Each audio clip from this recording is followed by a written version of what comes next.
Mula po nung sinali niyo siya sa youth ministry, nanumbalik po yung dating sigla niya. Kaya salamat po, Father. Napapasaya niyo po talaga siya. Father, gusto ko po kayo. Kayo ba hindi? Bukod sa pagmamahal ko sa Panginoon, di ba pwedeng magmahal din ako ng isang babae na magpapasaya sa puso ko? Pinagkatiwala ko sa iyong anak ko. Sugo ka ba ng Diyos o ng demonyo?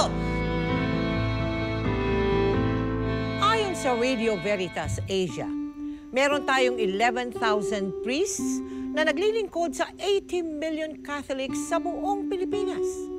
Ibig sabihin po niyan, isang pari lang ang nagsiserve sa spiritual needs ng bawat 7,000 parishioners. Bukod dito, paunti na ng paunti ang mga kabataang nagpaplanong pumasok sa seminaryo, habang parami naman ng parami ang nagre-retiro at sa anumang kadahilanan ay umaalis sa serbisyo. Isa na rito ang totoong kwento ng isang Catholic priest na nagpasyang iwanan ang kanyang bukasyon. Bakit kaya siya humantong sa ganitong desisyon? Anong mga panghuhusga ang kanyang hinarap dahil dito? At ito kaya ay kanyang pinagsisihan sa huli? Pakatutukan dito sa aming napaka-interesting talambuhay dito sa episode na pinamagatang Ang Paring Tumiwalag. Yes! Father, may tanong po ako sa inyo, Father. Paano niyo po masasabi pag siya na yung the one? The one? Ako. Delikado kasi yung mga ganyang label eh. Hindi mo kasi laging mahal ang kasintahan mo o ang asawa mo. Okay, ang totoong pagmamahal, kung sino yung pipiliin mong mahalin araw-araw. Yung feelings kasi, nagbabago yun eh. Pero yung commitment mo, dapat hindi. Okay, makinig kayo. Hindi lang to para sa mga lalaki at babae, ha? Dahil love is love. Kaya kapag tapat at totoo, kahit anong anyo, kulay pa yan, dapat panindigan mo. Wow! Alam niyo, Father, para sa isang taong simbahan, salamat talaga. Maraming salamat, Father.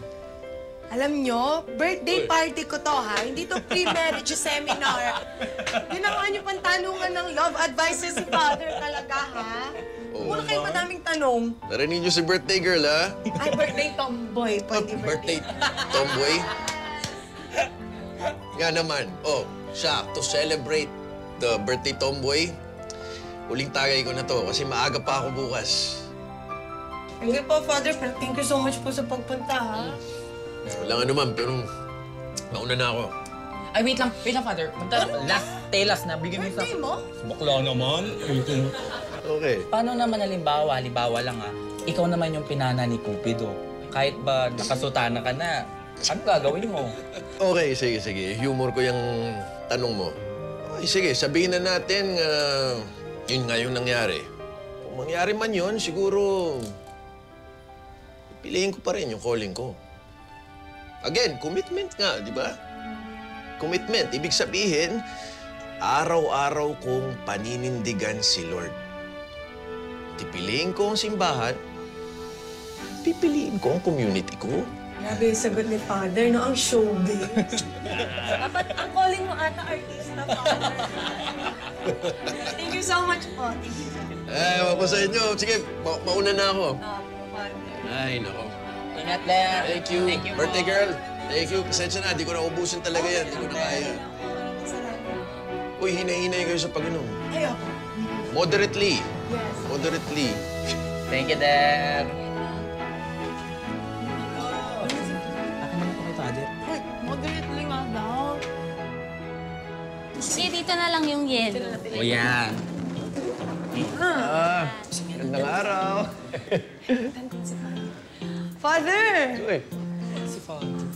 Father, ikaw kaya pala ang sipag mong magtagay nung isang gabi kasi may balak kang i-recruit ang mga kaibigan ko dito sa youth ministry. Kunti lang naman yung ininom ko ng isang gabi. Tsaka ganun talaga ang Espiritu Santo, gumagawa ng paraan kahit sa tagayan. Alam mo, ang gustong-gusto ko talaga dito kay Father, bukod sa wala siyang pinipiling ibang tao, wala rin siyang pinipiling kasarian. O, di ba? Di ba? ba?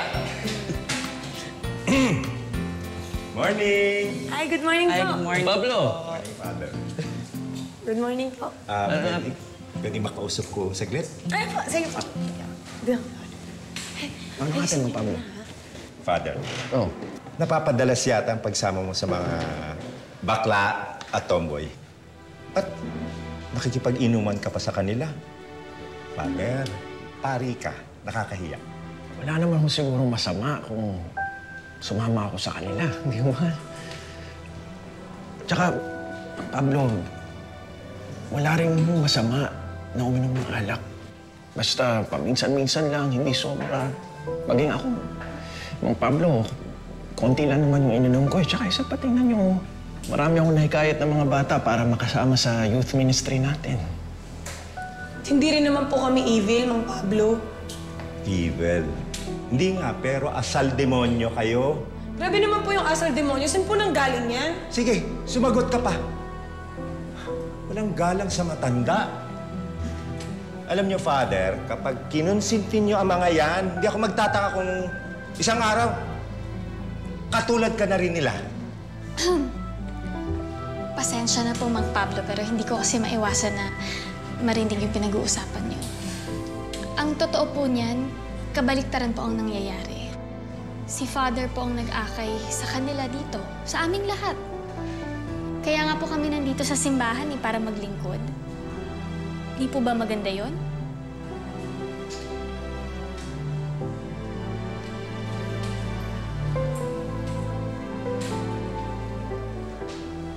Salamat sa inyo lahat, ha. Pasensya na. No.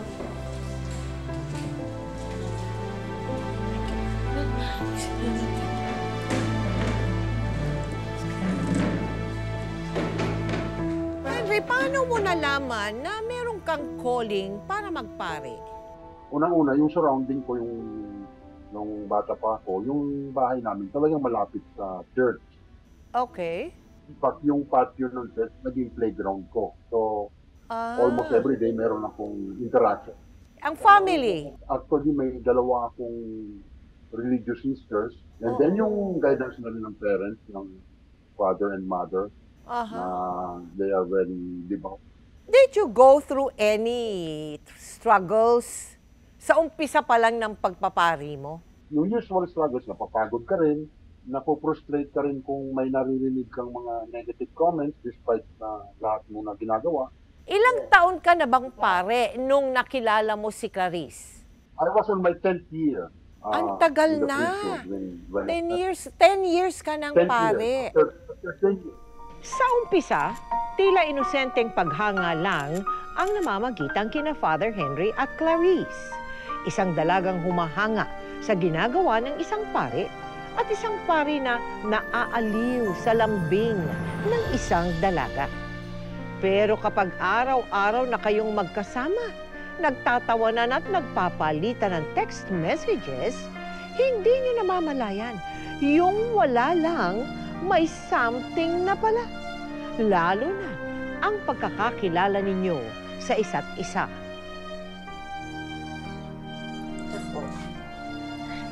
Salamat na. Mabuti, ha? Apo.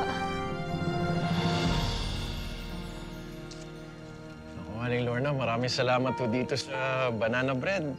Ito pa, Father, sa labat. Alam niyo, paborito kayo sa labat. Thank you. Ako, napakaliit pa po niyan. Kapalit po ng ginagawa niyo sa anak ko, kay Clarice. Mula po nung sinali niyo siya sa youth ministry, nanumbalik po yung dating sigla niya. Dami na pong pinagdaanan ng batang yan. Sa school, sa love life. Kaya salamat po, Father. Napapasaya niyo po talaga siya. Ako? Opo. Kinukwento niyo sa akin kung gaano raw po kayo kabait sa kanya. Kinikilig pa nga po habang nagkukwento eh. Batang yun talaga. Father, ayoko na siya makitang malungkot uli. Kaya pag niloko siya ng lalaki uli, maghahalo ang balat sa tinalupan. Kailangan ko na po umalis, Father. Hindi na po ako magpapaalam kay Clarice, ha? Kasi alam ko mag-a-attend po siya ng Bible study. Sige po, Father. Salamat po uli. Sige, Maling Lorna, maraming salamat din uli, ha? Thank you po. Thank you.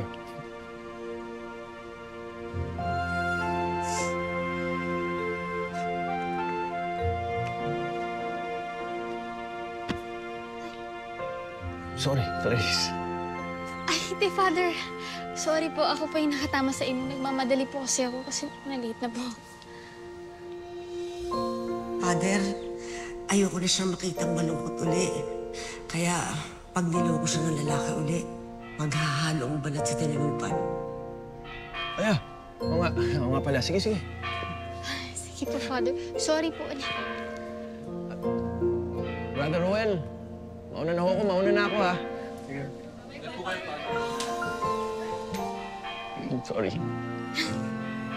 Nang mga sandaling yun, pareho ng batid ni na Father Henry at Clarice na may kakaiba ng namamagitan sa kanila. Isang spark na hindi lang basta-basta paghanga. Pero ang tanong, pareho rin ba silang handang harapin ang malaking gulo at kahihiyan kapag hinayaan nilang mahulog ang kanilang loob sa isa't isa? 10 taon ko nang minamahal ang simbahang ito. Ang komunidad, ang pagiging pare. Pero bakit parang maiba nang hinahanap ang puso ko? Nang makausap ko ang nanay niya, nakaramdam ako ng hiya. Kaya alam kong hindi na lang simpleng paghanga itong nararamdaman ko.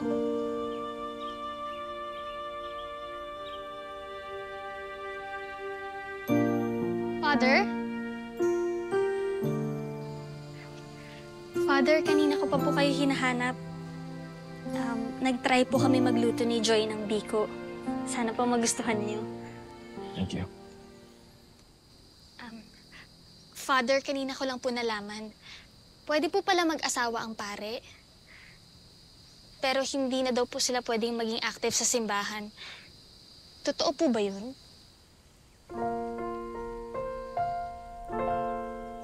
Oo, totoo. Saka pala, Clarice, in-refer kita sa catechism team natin, ha? Nakikita ko kasi bagay kang magturo sa mga bata.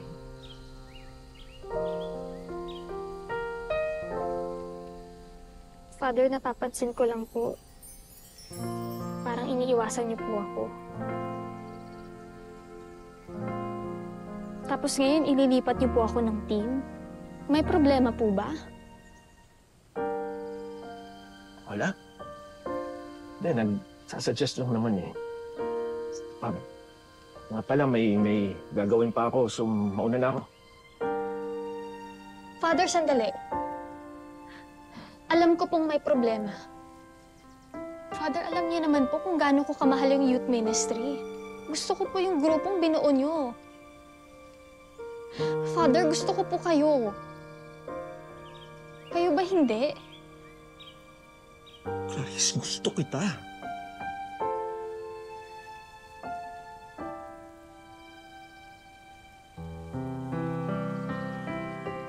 Gusto kita. Yun ang problema.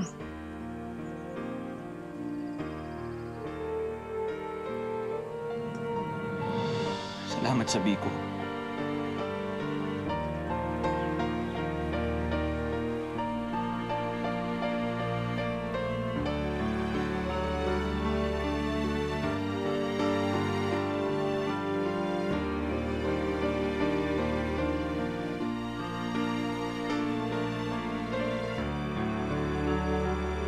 Nung una mong naramdaman yung tibok ng puso mo para kay Clarice, hindi mo ba sinubukang pigilan yun? Basically, I also exercise, due diligence. Hindi ko ginawang obvious. Obviously, nanalo yung, kumbaga parang, I have to be real. I have to be honest with my feelings.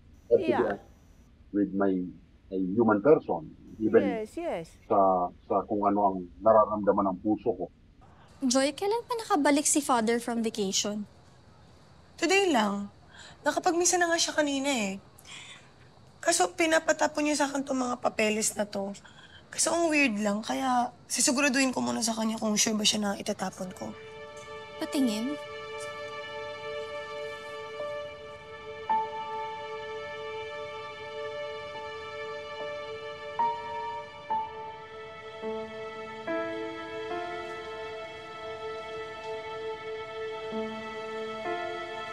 Nandito pala kayo. Father. Papalipat po kayo ng parokya? Sa malayong lugar?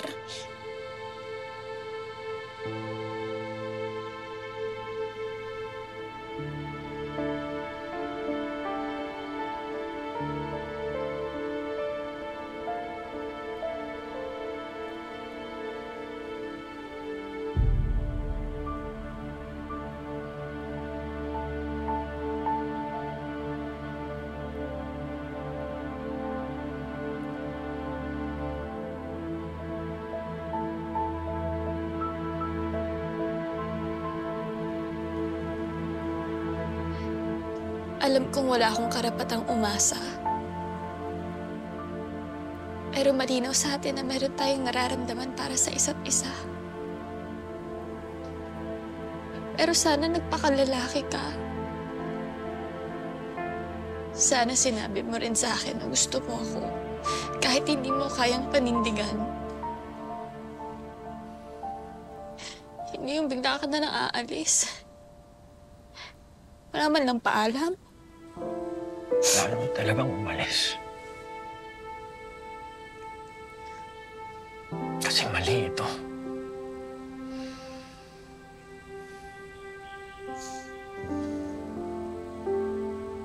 May kaya ng konsensya ko na talikuran ang tungkulin ko sa Panginoon.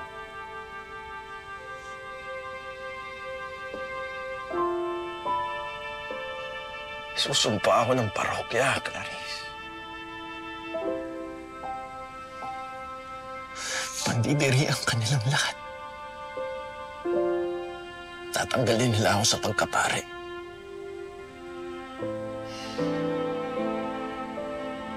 Natatakot akong lukuhin ang simbahan. Pero ayoko na rin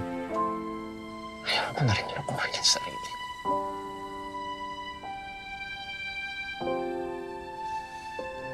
Clarice, ilang linggo ko itong pinagdasal.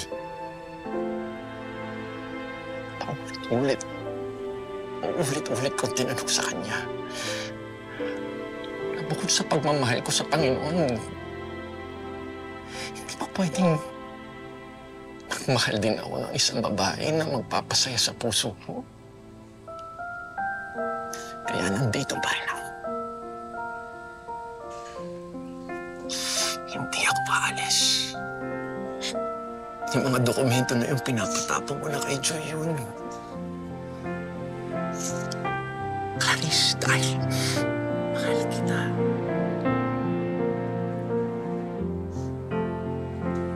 Mananatili ako. Maninindigan.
Nagsisisi ka ba? Hindi. Pero nagigilty ako.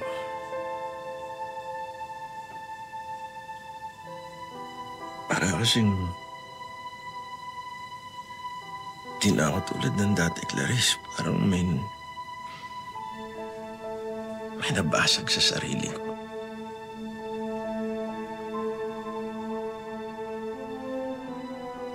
Kahit paulit-ulit ko pang pilitin na kumbinsihin na sarili ko na mali itong nangyari, na dapat hindi ko hinayaan na mangyari ito, pero tao lang ako eh. At mahal na mahal kita. Mahal din kita.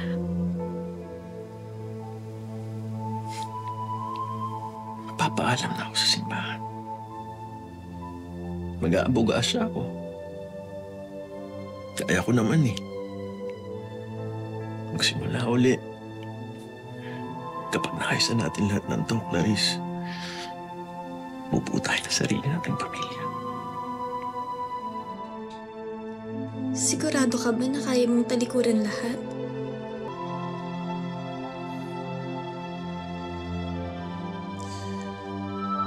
Pero kailangan ko munang harapin yung magiging galit ng mga tao sa akin.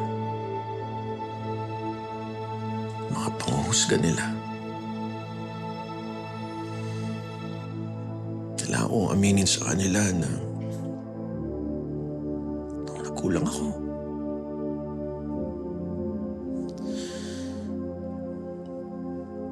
Pero Clarice, pipiliin kitang mahalin. Araw-araw. Kailan natin sasabihin kay Mama? Huwag na muna siguro. Ayoko lang kasi na maging dahilan yung pagmamahalan natin para masira yung pananampalataya ng mga tao sa Diyos. So magtatago tayo?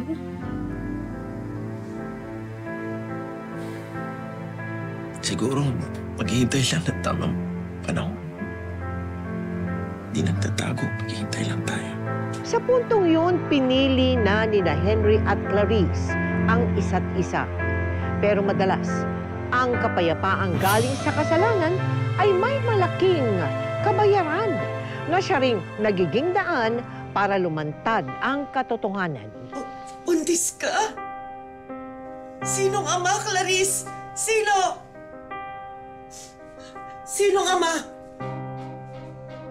Huwag mo sabihin, totoo yung chismis sa iyo ni Father Henry. Siya ba ang ama na pinagbubuntis mo? Ha? Sorry.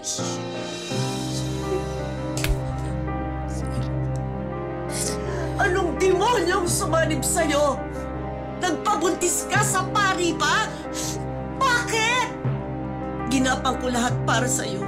Para sa pag-aaral mo. Para maging mabuti kang tao. Lumaking may takot sa Diyos. Disente. Kamali ba ako ng pagpapalaki sa'yo? Ha? Hindi po. Hindi po.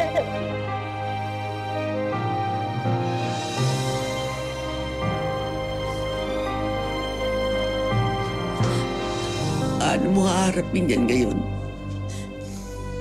Paano mo titinan sa mata ang mga tao sa labas? Pakalaking kahiyan to sa pamilya natin. Ma, kung pwede ko lang ibalik, gagawin ko naman po eh. Pero andito na po to at hindi ko po to itatago. At saka papanindigan po to ni Henry, Ma. Hindi po ako nagsisisi sa nararamdaman ko sa kanya dahil nagmamahalan po kaming dalawa. Hindi mo alam ang sinasabi mo. Ang tunay na pagmamahal, puro, marangal, walang sinasagasaan tao. Napakalaking kasalanan to sa Diyos. Pareho kayong mapupunta ng impyerno.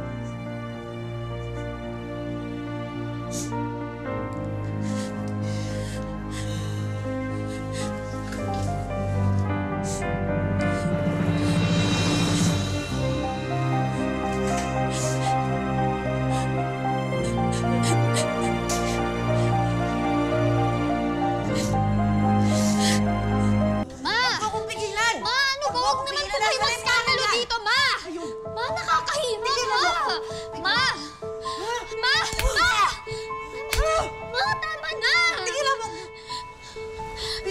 Ipagkakatiwala ko sa iyo ang anak ko? Anong klaseng tao ka? Tao ka ba talaga? Sugo ka ba ng Diyos o ng demonyo? Ha? Tigilan mo ako! Ano? Alam ko nagkamali ako, Aling Lorna, pero kahit kailan hindi ko niloko si Clarice. Mahal ko po siya. Mahal ko si Clarice. Hanggang kailan niyo gagamitin rason niyang mahal-mahal na yan? Ha? Hanggang kailan? Para pagtakpan niya kasalanan ninyo? Para mo na anak si Clarice! Diyos ko, Panginoon ko! Sabihin mo sa akin, paano ka nagsusuot ng abito, nagmimisa, at nagbumukhang banal, ha? Paano? Tinraidor mo ang Panginoon! Ang Panginoon! Ha? Hindi lang simbahan ang niloko mo, pati kami. Binaboy mo ang pananampalataya namin. Kaya hindi ako papayag na mapunta sa'yo si Clarice. Ma, hindi po. Aling Lorna, nagkamali nga ako, pero kung iiwan ko si Clarice at ang magiging anak namin, mas lalo akong magkakasala. Pananagutan ko po sila. Handa po akong panagutan sa kahit anong paraan. Hindi ako papayag na habang buhay mo siyang kakalat ka rin sa kahihiyan. Huwag mo lang problemahin ang anak ko. Huwag kang lalapit sa bahay namin. Huwag mo siyang pupuntahan. Huwag kang magpapakita. Naiintindihan mo? Ha? Ayun na. Ma, hindi. Bitawan mo ako. Hindi! Hindi po! Kay Henry po ako sasama. Sa ayaw at sa gusto niyo. At kung guguluhin mo yung buhay namin, hinding-hindi mo na ako makikita.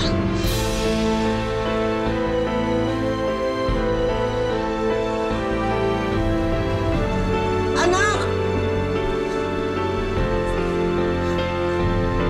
Clarice, anak, bumalik ka dito!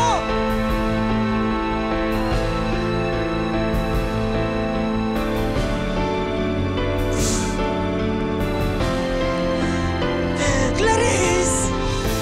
At this point, hindi mo pa ba naisip na na hindi mo na maitatago at kailangan mo na tanggapin kung ano yung mga kailangan mong gawin?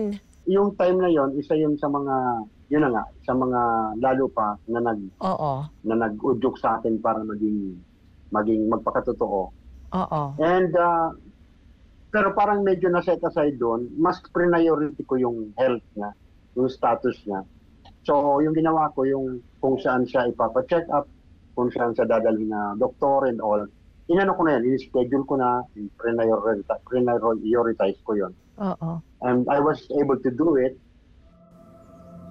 Kumalat ang balita tungkol sa pagbubuntis ni Clarice. At gaya ng inaasahan, maraming humusga at nandiri sa kanila.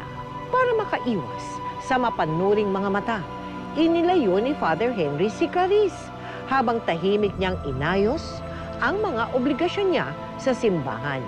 Hanggang sa dumating ang araw na kailangan ninyang harapin ang pinakamabigat na kabayaran. From the clerical state and released from all obligations of the priesthood.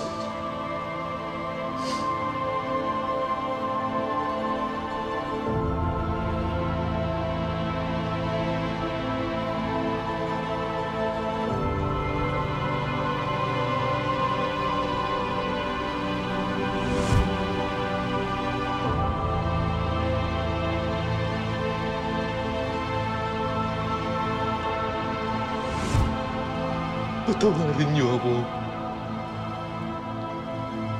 Sana mapatawad niyo akong lahat. Tao ko.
Ano ba ang mga dahilan kung bakit lumalabas sa pagkapare?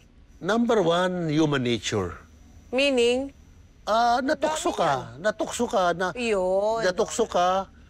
Na-in-love ka. Na-in-love ka. Tapos, hindi mo dinala sa superior mo, sa spiritual director mo, yung issue mo. Number two, ba't lumalabas? Kasi na-frustrate, nalungkot, nagalit. Habang nasa loob siya? Nasa loob siya, pare siya.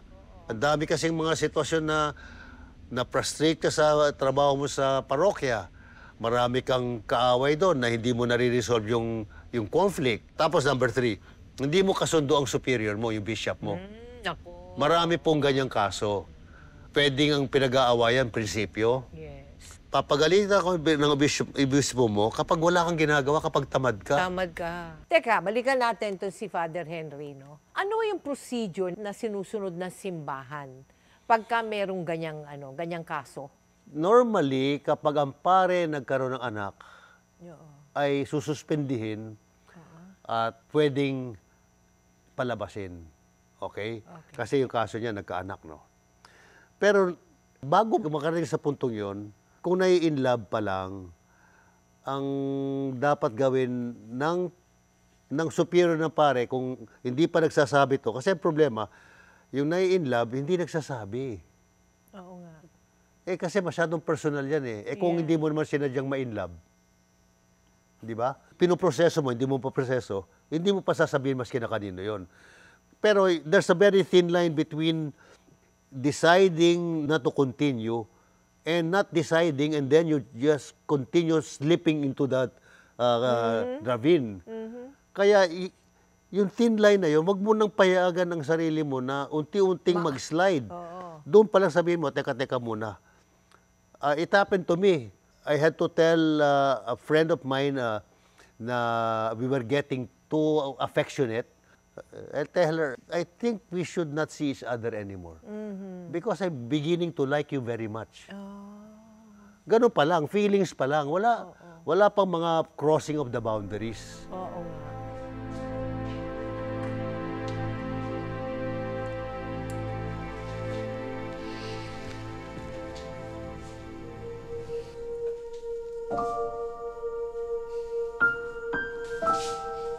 Alsa ka na. Dati kampana lang naririnig ko. Ngayon, puro kapitbahay na lang.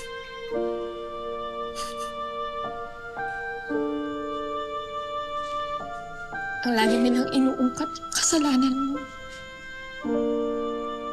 Di nila nakikita yung sinuko mo.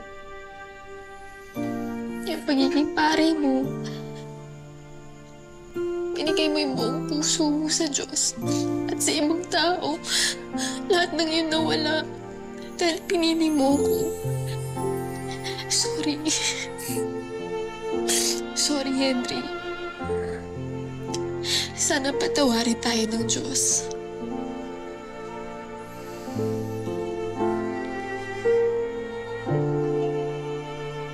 Alam mo, pinili lang naman natin harapin ang katotohanan eh.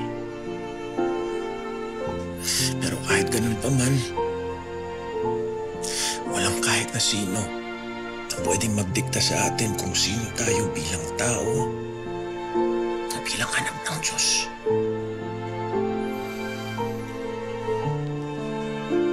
Kaya kahit ano pang kainatan natin dito, pangako ko sa'yo, hindi kita iiwan, mananatili ako dito sa tabi mo. Sabay nating harapin lahat ng to.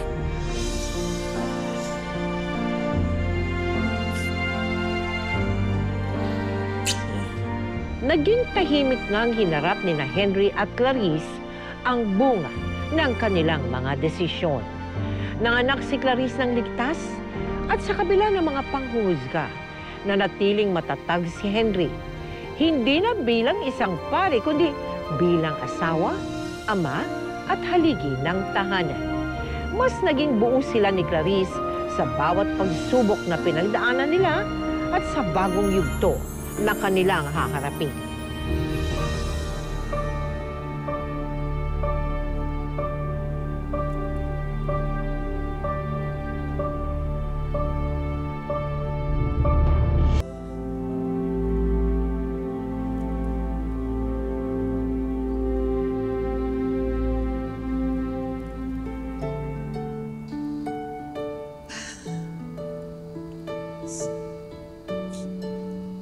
Pagkaganda-gandang bata. Pilitin mong maging mabuting ina, ha? Tutulungan kita. Henry, salamat sa paninindigan mo at sa pagmamahal sa anak ko. Alagaan mo silang mabuti, ha? Lalo na tong apo ko. Apakaganda. Opo, Mama Lorna. Pwede kong mabuhat? Oo naman. Pwede na ba natin ituloy yung picture? Okay, smile, guys! 1, 2, 3! One more! 1, 2, 3, isa pa! Smile! What would be an appropriate topic, no, for you na bigyan mo ng aral ang ating mga televiewers based on your life and your experience? Sa mga nanonood ng kwento ko, kahit na may mga liku-likong daan sa ating buhay, Diyos lang naman talaga ang makakagawa ng straight lines out of crooked lines na nangyayari sa buhay ng isang tao. I tell you, Tita Mel, may takot ako. Talaga? Even in some circumstances na may tinatamaan pa rin naman ako ng kumbaga parang pagsisisi and paghingi ng tawad sa kung ano ang nangyari. Thank you very, very much, ha? Father Henry, maraming salamat, no, sa oras na ibinigay mo sa amin. And, yes, and God bless you and your whole family. Thank you so much. God bless you. Thank you. More power po. Oo nga't wala tayong karapatan na husgahan ang kanya-kanyang desisyon at choices sa buhay. Pero sa paningin ko, at ayon na rin kay Father Reyes kanina, bilang isang pari ay may pagkakamali rin si Father Henry sa kanyang parishioners, sa kanyang simbahan at lalong-lalo na sa Panginoon. Dahil sa kanyang paglabag, sa kanyang vow of celibacy at sa iba pang panuntunan ng kanyang bokasyon. Hindi kasi ito magandang ehemplo at maaaring maging dahilan ito sa panghihina sa pananampalataya ng ilang Katoliko.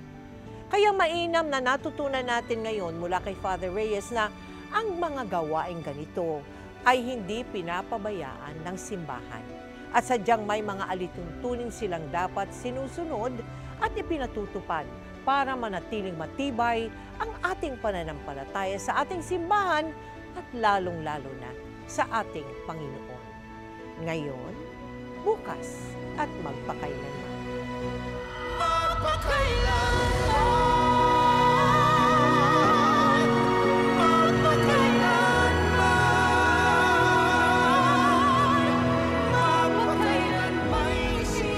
Kumusta muna ako? Tsaka ito, sa gusto ko, sure win to. Sa Yamado ko tumaya eh. Naubos na nga yung mga isda natin, tapos nanalo pa ako. Ano bang problema? Ikaw yung problema, Steve. Ikaw yung sinundo ng asawa dahil talo sa pustahan? Anong talo? Panalo ako doon. Gusto mo isa pa tayo eh. Namatay ang negosyo ko dahil sa kagagawa ng asawa mo. Alam ko, pero kung ididemanda mo siya, paano naman ka nababayaran? Joan, ito lang yung alam ko para hindi ka na mag-alala sa akin.